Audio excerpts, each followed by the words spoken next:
Varicose veins కి సరైన చికిత్స కోసం సంప్రదించండి ఎవిస్ హాస్పిటల్. నమస్కారం. మాఘపురాణం 2వ అధ్యాయంలోకి వచ్చాం. ఈ రోజున మాఘశుద్ధ విధియ ఆదివారం వచ్చింది. మాఘమాసపు విధి విధానాల్లో ఆదివారం నాడు సూర్యారాధన విశేషంగా చెప్పబడుతుంది. మామూలుగా రోజువారీ ఉదయమే స్నానం చేసి సూర్యారాధన చేసుకోవాలి, మనం ముందే చెప్పుకున్నాం. అయితే ఆదివారాల్లో ప్రత్యేకంగా అన్ని రోజులు చేయలేని వాళ్ళు 4 మాఘపు ఆదివారాలైన తప్పకుండా సూర్య నమస్కారాలు చేసుకోవాలి ఉదయమే స్నానం చేసేసి.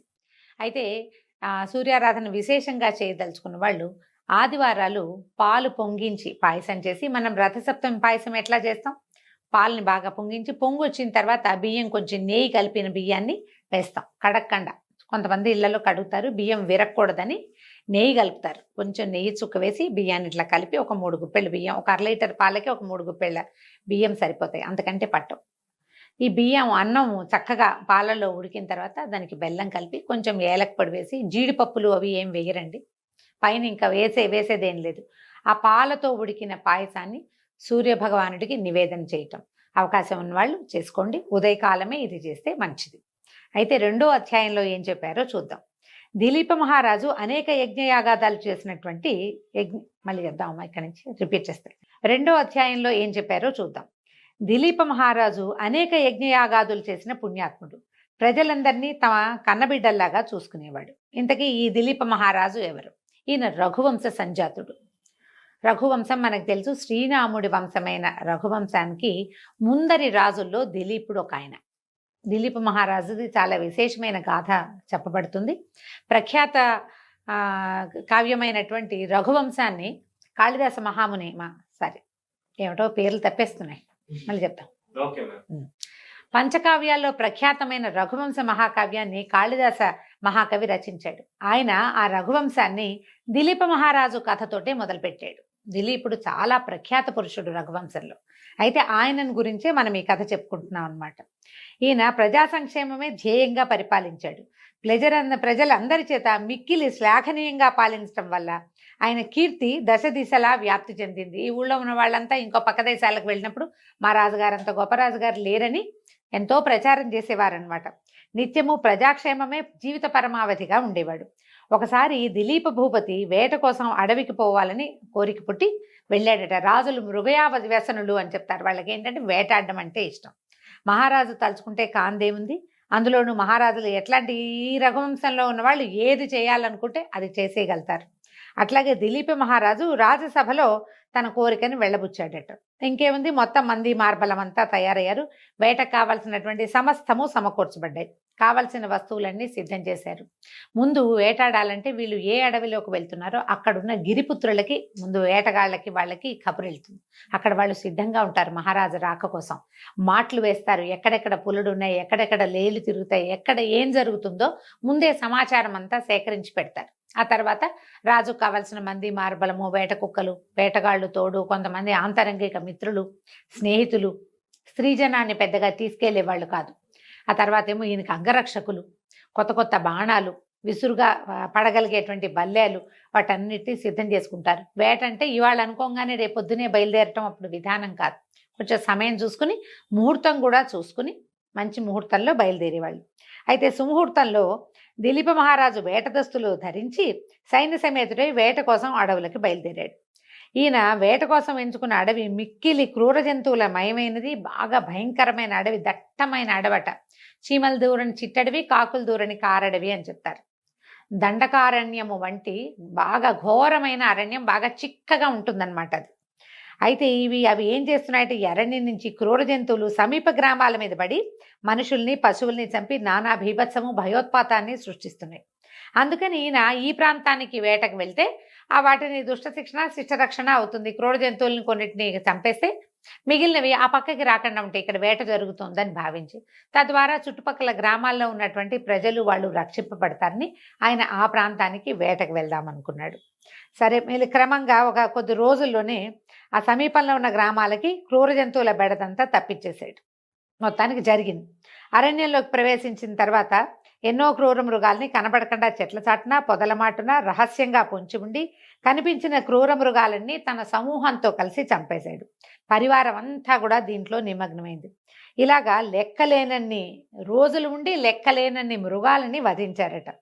దిలీపుడు ఒకనాడు మృగంపై బాణం వేయగా అది తప్పించుకొని పారిపోయింది. మృగం అంటే లేడండి, అది చాలా బలంగా ఉంది, బాగుంది, కొట్టాడు. ఆయన వెనక ముందు చూసుకోలేదు, అది పరిగెత్తింది, దెబ్బ తగిలింది కానీ పడిపోలేదు. అది పరిగెత్తేసరికల్లా పట్టు విడవక మహారాజు కూడా దాని వెనకాల పడి పరిగెత్తాడట. ముందు మృగము, వెనకాల దిలీపుడు. ఈ దిలీపుని వెనకాల ఆయన పరివారం అంతా పరిగెత్తింది.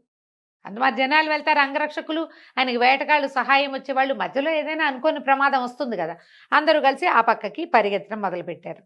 ఈ పారిపోయిన మృగం పరుగు పరుగున ఒక దట్టమైన కీకారణ్యంలోకి ప్రవేశించింది. వాటికి పారిపోయేందుకు అనుపాను అడవులు తెలుసుంటాయి కదా జంతువులకి. ఎక్కడికి వెళ్తే తను ఎవరికి కనపడకుండా ఉంటుందో ఆ ప్రాంతం వైపుకి లీడ్ చేసేసింది రాజుగారు, నా పక్కకి వెళ్ళిపోయింది అనమాట. పరిగెత్తి పరిగెత్తి పరిగెత్తి దిలీప మహారాజు అలసిపోయాడట. ఆయనకి విపరీతంగా దాహం వేయటం మొదలుపెట్టింది. పరివారం అంతా నీళ్ల కోసం వెతకటం మొదలుపెట్టారు. వెతగ్గా వాళ్ళకి అక్కడ ఒక పెద్ద సరస్సు కనిపించింది. ఒక చెట్టు ఎక్కాడు ఒకడు, పై చెట్టు తాలూకు పై కొమ్మ మీద నుంచి చూసి, ప్రభు ఇక్కడి నుంచి తూర్పుగా గనక నడిస్తే అక్కడ మంచినీళ్ళు ఉన్నాయి అంటే మేము ఎవరో తెస్తామన్నారు. ఈయన అన్నాడు, తేవటం ఎందుకు, ఎవరికి దాహం వేస్తే వాళ్లే తాగితే సరిపోతుంది, అటువంటి నేను వెళ్తానని చెప్పి ఈయన ఏం చేశాడు, బయలుదేరాడటట్టు. వెతగ్గా కనపడింది. బతుకు జీవుడా అంటూ దిలీపుడు పరివారం అంతా కూడా ఆ వైపుకి, నేను ఇక్కడ రెస్ట్ తీసుకోను, నేను కూడా వస్తానన్నాడు. అందరూ వెళ్తే అదొక పెద్ద సరస్సు, దాని నిండా తామర పువ్వులు, చుట్టూతా ఏవో చెట్లున్నాయి, ఎన్నో పక్షులకి ఆలవాలంగా ఉంది, జంతువులు దాహం తీర్చుకునే రేవులు కూడా కనపడుతున్నాయి, ప్రశాంతంగా ఉంది, ఏ మృగాలు లేవు, నీరంతా తేటగా చాలా బాగుందట. సరే ఏం చేశారు వీళ్ళు, మంచినీళ్ళు తాగేశారు. అందరూ కలిసి కడుపు నిండా నీరు తాగి దాహం తీర్చుకున్నారు. కొన్ని మృగాలు కూడా వస్తున్నాయి. సరే ఆ అవతల పక్క నుంచి లేళ్ళు అవి వస్తుండేసరికల్లా వీళ్ళు ఏం చేశారు, ఇక నీళ్ల గోల పడలేదన్నమాట.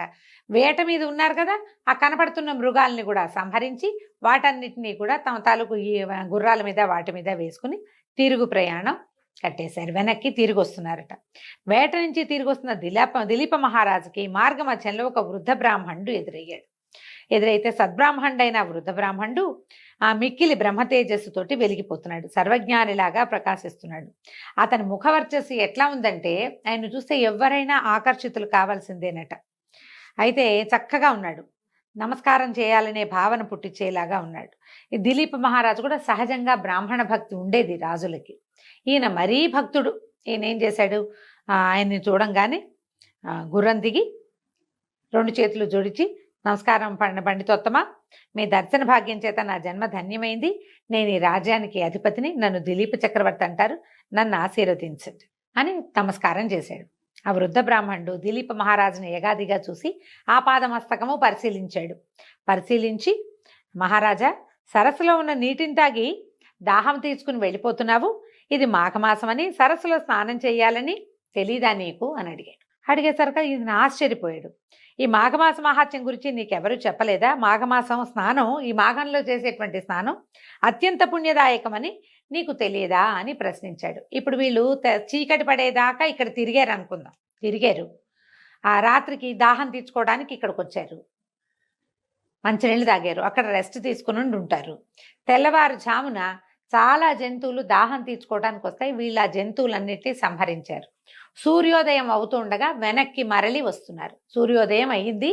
ఈయన వేట నుంచి వేట దుస్తులతోటి స్నానం చేసిన వాళ్ళగా కనపడరు. వేట దుస్తులు వేరేగా ఉంటాయి, కొంచెం తోళ్లతో చేసినవి, చర్మంతో చేసినవి, అవి వస్త్రాభరణాలు విశేషంగా ధరించుంటారు. బ్రాహ్మణోత్తముడికి తెలిసిపోయింది ఈయన స్నానం చేయలేదు అని. వెనకాల ఉన్న సరస్సు, ఆ సరస్సు దగ్గర నుంచి వస్తున్నవాడు దాహం తీర్చుకుని వస్తున్నాడనే అర్థమైంది తప్ప స్నానం చేయలేదని క్లియర్గా తెలుస్తుంది. ఆయన ఇట్లా అడిగేసరికల్లా దిలీప మహారాజు ఆశ్చర్యపోయాడు. విప్రోత్తమ, నిజంగా నాకు మాఘమాసం గురించి తెలియదు స్వామి, నేను మృగయా వినోదిని అడవికి వచ్చి చాలా రోజులైంది, ఎంతో కాలం అని చెప్పాం కదా, ఆయన నిన్న మొన్న రాలా, చాలా రోజులు అడవిలో డేరా వేసుకుని ఉన్నారు. ఈ రోజునే వాళ్ళు వెనక్కి తిరిగి పోదలుచుకున్నారనమాట. అడవిలో ఉండిపోవటం వల్ల నాకు ఈ విషయం తెలియలేదు, అయినా నేను రాజ్యంలో ఉంటే నా గురువుల ద్వారా విషయం తెలుసుకునేవాడిని, ఇక్కడ నాకెవరు విశదపరుస్తారు స్వామి, రాజప్రాసాదంలో ఉంటే పురోహితులైనా చెప్పేవాళ్ళు, నాకు ఆ అవకాశం లేదు కాబట్టి మీరు నా యందు దయతలిచి ఆ విషయం ఏమిటో చెప్పండి అన్నాడు. అనేసరికలా ఇప్పుడు ఈయన ఏం చెప్పాడు, అట్లయితే రాజా ముందుగా సరస్సులో స్నానం చేసి శుచివవు, పవిత్రుడవవు, తర్వాత మాఘమాస మహాత్మ్యాన్ని తెలుసుకునే విధానాన్ని తెలియజేస్తానన్నాడు. అనగానే ఇక మళ్ళీ అక్కడ ఆగారు. పరివారాన్ని అంతా ఆపి స్నానం చేసి వస్తానని చెప్పి ఇంకొంతమంది కూడా చేసుంటారు, బహుశా అందరూ చేయవలసిందే. ఇది ఎవరో రాజుగారో ఓ బ్రాహ్మడో ఎవరో చేయవలసింది కాదండి, పసిపిల్ల బాలాది ప్రతి వాళ్ళు చేయవలసిందే. ఇప్పుడు కార్తీక మాసం అనుకోండి, తెల్లవారుజామునే స్నానం చేయాలి. కార్తీకము అత్యంత చలికాలం కాబట్టి అప్పుడు చేయలేము. ఇప్పుడు కొంచెం ఎండాకాలం మొదలైపోయింది, సూర్యుడు అంటే వేడెక్కిపోతున్నాడు. పైగా సూర్యోదయం అంత ఎర్లీగా ఏం అవ్వదు, 6:30 6:30 అయిపోతుంది. ఆ పాటికి చలి తగ్గిపోతుంది, ఏ నీళ్లతో స్నానం చేసినా పనికొస్తుంది. కాబట్టి ప్రతి వాళ్ళు స్నానం చేసి సూర్యుడి ముఖం చూడాలి తప్పకుండా. దాంతో మిగిలిన వాళ్ళంతా దిగుంటారు. రాజుగారు ఏం చేశాడట, చకచకా వెళ్ళి ఈ వేట దుస్తులు విదిలిపెట్టి సరైన దుస్తులు స్నానం చేయటానికి వీలుగా ఉండేవి ధరించి సరస్సులో స్నానం చేసి శుచి అయి వచ్చాడు. వృద్ధ విప్రుడి దగ్గరకు వచ్చాడు. అప్పుడు వృద్ధ బ్రాహ్మణుడు దిలీప చక్రవర్తిని దీవించి, ఇక్ష్వాకు వంశ కులగురువైన వశిష్ఠ మహర్షి నీ దగ్గరికి తరచుగా వస్తాడు కదా, నువ్వు ఆయన్ని కలుస్తావు. ఆయన తపశ్శక్తి సంపన్నుడు, సకల శాస్త్రములు తెలిసిన దిట్ట, సర్వజ్ఞాని. ఆయన నాకంటే విపులంగాను వినసొంపుగాను మాఘమాస విశిష్టతను గురించి వివరించగలడు. నేను వృద్ధుండైపోయాను, జవసత్వాలు ఉడిగిపోయినాయి, ఆయన చెప్పినంత గొప్పగా నేను చెప్పలేను. కాబట్టి వశిష్ఠ మహర్షి ద్వారా మాఘమాస మహాత్మ్యాన్ని తెలుసుకో, నేను ఇంకా చాలా దూరం వెళ్ళాలని చెప్పి ఆ వృద్ధ బ్రాహ్మణుడు వెళ్ళిపోయాడు. ఈయనతోటి మాఘ స్నానం చేయించాడు వృద్ధ బ్రాహ్మణుడు వచ్చి. దిలీప చక్రవర్తి మనసంతా ఆ మాఘమాస మహాత్మ్యం ఏమిటి, ఒక ఆయన కనపడంగానే నమస్కారం చేసిన మరుక్షణం మాఘ స్నానం చేయలేదు ఏమిటి అని ప్రశ్నించాడంటే అది చాలా విశేషమైంది, నేను ఇంతకు ముందు తెలుసుకోలేదు అనే అనుకుని ఈయన జిజ్ఞాసతోటి చకచకా బయలుదేరాడు. శీఘ్రంగా తన పరివార సమేతంగా నగరానికి తిరుగు ప్రయాణం కట్టాడు. వృద్ధ బ్రాహ్మణుడి మాటలు పదే పదే జ్ఞాపకం రావటంతో సరిగ్గా నిద్ర కూడా పట్టలేదట. మర్నాడు ఉదయాన్నే లేచి కాలకృత్యాలు స్నానాది కార్యక్రమాలు ముగించుకుని శుచి అయి ధవళ వస్త్రాలు ధరించి సకలాభరణాలు ధరించి తన మంత్రి సామంతులతో కలిసి వశిష్ఠ మహర్షి ఆశ్రమానికి బయలుదేరాడు. సూర్యవంశ కులుగురు అయినటువంటి వశిష్ఠ మహర్షి వద్దకి చేరాడు. ఆ సమయంలో వశిష్ఠుల వారు తపస్సమాధిలో ఉన్నారు. వారి శిష్యులు రాగయుక్తంగా వేద పఠనం చేస్తున్నారు. ఆ దృశ్యాన్ని చూసినటువంటి దిలీపుడు వాళ్ళకి తపోభంగం కాకూడదు, వీళ్ళకి పాఠభంగం విద్యాభంగం కాకూడదు, విద్యా సమయాన్ని పాడు చేయకూడదు కదా అని భావించి కాసేపు వేచి ఉన్నాడట. కొంతసేపటికి వశిష్ఠుల వారు తమ తపస్సు నుంచి లేచి అక్కడే వేచి ఉన్న దిలీప మహారాజును చూసి మహారాజును పలకరించాడు. ఎంతసేపు అయింది, నీ రాజ్యంలో అంతా కుశలంగా ఉన్నారా, రాజ్యం సుభిక్షంగా ఉందా, పరిపాలన అంతా ప్రశాంతంగా జరుగుతుందా, మృగయా వినోదము అది సరిగా చేసుకుంటున్నావా, ఎట్లా ఉన్నావు ఏమిటి అని అన్నీ చక్కగా మంచి పలకరింపులు పలకరించాడు. తర్వాత ఏ విషయం మీద ఇక్కడికి వచ్చావు, నీ రాకకి కారణం ఏమిటి అని అడిగితే అప్పుడు దిలీప మహారాజు చెప్తున్నాడు, వశిష్ఠ మహర్షి మీరు మాకు గురువులు, మీ ద్వారా నేను అనేక పుణ్యగాథలు విన్నాను, లెక్కలేనని శుభకార్యాలు నాతో చేయించారు, రామాయణ భారత భాగవతాది ఇతిహాసాలు ఎన్నిటినో తెలియపరిచి నాకు విశేషమైన జ్ఞానాన్ని ఆర్జించుకునే అవకాశం ఇచ్చారు. కానీ నాకు మాఘమాస మహాత్మ్యాన్ని కానీ దాని విధి విధానాలు ధర్మాలు నాకేనాడు బోధించలేదు, మనం ఆ సందర్భంగా కలవలేదు. కాబట్టి మీరు నా యందు దయతలిచి ఇది మాఘమాసమట, ఈ మాఘమాస మహాత్మ్యాన్ని, ఈ మాసంలో నేను చేయవలసినటువంటి విధి విధానాలు ధర్మాలు దాన ధర్మాధికాలు మాఘమాస విశిష్టత కూడా వివరించమని వేడుకుంటున్నానని మహారాజు అడిగాడట. అప్పుడు వశిష్ఠ మహర్షి ఏం చెప్పారంటే, నీ కోరిక చాలా మంచిది నాయన, మాఘమాస మహాత్మ్యాన్ని ప్రతి వాళ్ళు తెలుసుకోవాలి, ప్రతి వాళ్ళు విని తరించాల్సిందే, ప్రతివాడు పాటించవలసిందే కూడా. అయితే నాకు తెలిసినంత వరకు మాఘమాస మహాత్మ్యాన్ని నీకు తెలియజేస్తాను. ఇది ఈ మాఘమాసంలో నదీ స్నానము అత్యంత ఫలదాయకము. ఇప్పుడు నెల రోజులు 30 రోజులు నదీ స్నానం చేయటం మనబోటి వాళ్ళ వల్ల కాదు, ఎవరి వల్ల కాదండి, నదీ పరివాహక ప్రాంతాల వాళ్ళ కూడా ఏదో పనో ఇబ్బందో వస్తాయి కదా. కానీ తప్పకుండా నదీ స్నానం చేయాలంటే దీనికి విధానం ఏం చెప్తున్నారండి, పర్వదినాలలో స్నానం చేయటం. ఎట్లా, పంచమి నాడు, పాడ్యమి, పంచమి, సప్తమి, ఏకాదశి, ద్వాదశి, పౌర్ణమి ఇలాంటి తిథుల్లో స్నానం చేస్తే చాలా విశేషం.